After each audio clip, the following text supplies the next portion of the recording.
Hello everybody, welcome back to another video. This is a Saturday video for me, and I got to go to a record show this morning, about 20 minutes away from my apartment. We don't get a lot of record shows around this part of Virginia. We usually get one quarterly, so I think the next one shows up in May or so, maybe June, because I think I might be on vacation when the next one rolls around. But it was a cool show. A lot of people there, a lot of vendors. Just a $2 entry to get in at one of the local hotels here, and yeah, I mean it was good stuff. No holy grails or anything like that. Even for artists out of my wheelhouse, like I didn't see anything really of high note for the big artists out there is what I'm trying to say. But I did find some neat things. Pretty much all bargain kind of records. $10 or less. And yeah, I'm happy with it. So let me show you what I got.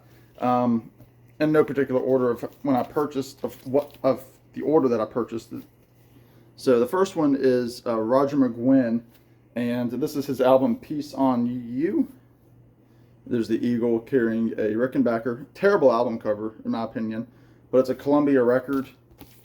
There's Raj. Obviously, this is post Birds, 1974. Produced by Bill Halverson. Songs, he's got Peace on You, Without You, Going to the Country, Please Not One More Time, Same Old Sound, Do What You Want to Together, Better Change, Gate of Horn, and then The Lady. Arranged and conducted by Al Kooper, so you have Al Kooper on here. Again, not a huge not a huge record, but I saw somebody else was showing Roger McGuinn. I think it was JT over at JT's Record Room, and he was talking about not having any Roger McGuinn on vinyl. And I do have one other record, Cardiff Rose, which is kind of like a sea shanty kind of album. So I'm excited to listen to this, but it's in very clean condition. The original lyrics on the insert. I'm not going to pull it out because I know a lot of people don't, but on the Columbia. So very happy to have this. And yeah, love me some Birds and McGuinn. Also from that same booth, I got the first Cat Stevens album, Matthew and Son. I really got this because of the song, Here Comes My Baby. I love that song. But Matthew and Son's a great song. And I don't think I know any of the others. That's from 1967 on the Durham label. Very happy to have this. I've seen it a couple other times, but it's always been a little out of my price range. But it was $10 and it was super clean, so I'm happy to get this. I want to say Cat Stevens was like 18 or 19 when this album came out, so very happy to have that first Cat Stevens record. Chris Prophy and Tommy Burton will be happy with me. I found a copy of Frank Sinatra's album Watertown.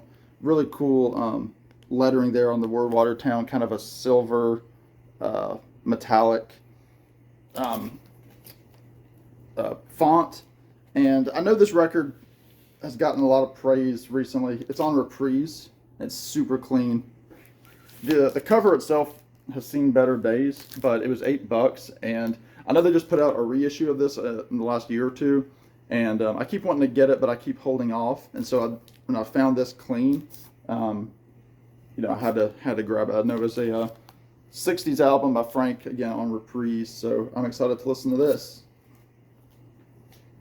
Next, this is I believe this is a reissue of Paul Revere and the Raiders' Greatest Hits. I didn't own any Paul Revere.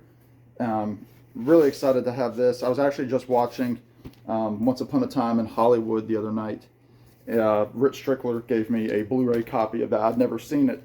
And one of the scenes, they're listening to Paul Revere and the Raiders and saying that it's uncool to listen to Paul Revere and the Raiders, especially in the late 60s when groups like Jefferson Airplane and the Dead were kind of coming around. So it kind of got me into a phase of listening to some bubblegum pop. I want to say, oh yeah, so I've got that Paul Revere Raiders and the Raiders, and the guy at the at that booth said he had a stack of other records, and he said, pick another one out for free if you buy. So he was just trying to clean house. So I got Peter, Paul, and Mary. Peter, Paul, and Mommy, excuse me, but it's Peter, Paul, and Mary. And there's the insert, well, the gatefold, I should say. He said it's super clean. It's a white label. Let's see. It has Puff the Magic Dragon on it. Album cover by Alan Vogel. So I'm really happy to have this, and it was free. So originally it was $3, but he said take it. Now I love Peter, Paul, and Mary. Next, this was the. Well, no, I'll do this. This was the first album that I bought of the day. $7. Hold On by Herman's Hermits, and it's still sealed. I don't know if it's a reseal or not. I'm thinking it might be a reseal, but it was punched, which makes me think maybe it wasn't.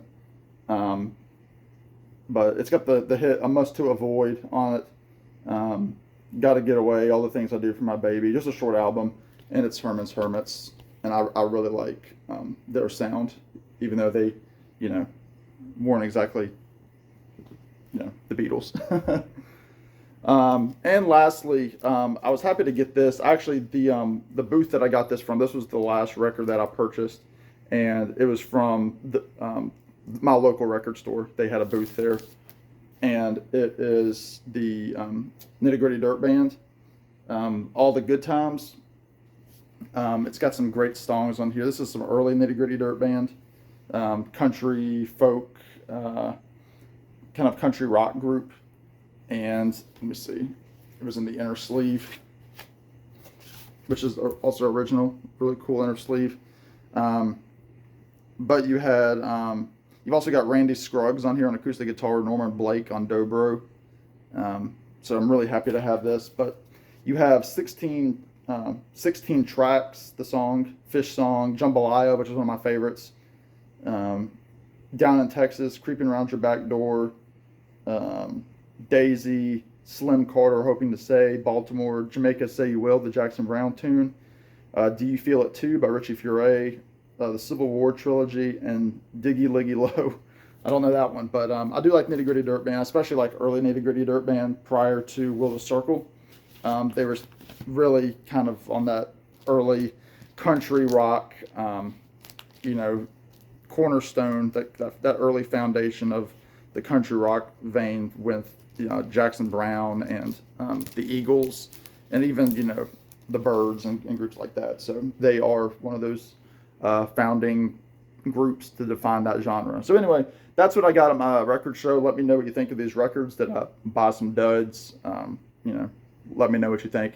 Please subscribe if you haven't. I'm really trying to get to 700 without doing a contest. So please subscribe if you haven't. I think 39 away.